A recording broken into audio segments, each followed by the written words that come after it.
Jon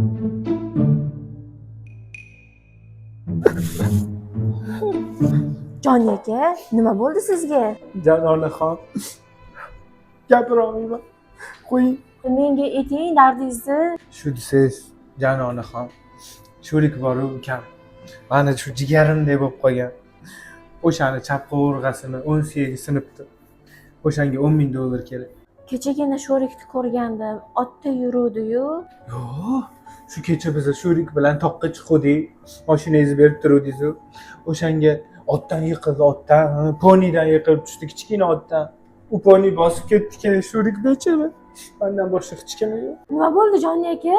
Yuring, ketdik, sho'rikni ko'rganda больницаga boramiz. Janonachiga to'xtang.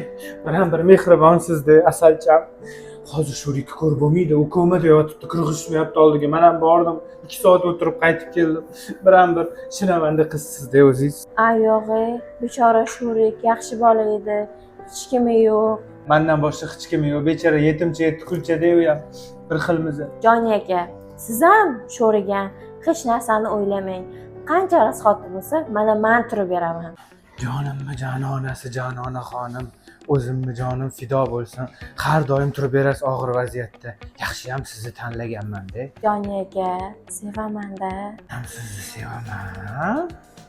Janonichka.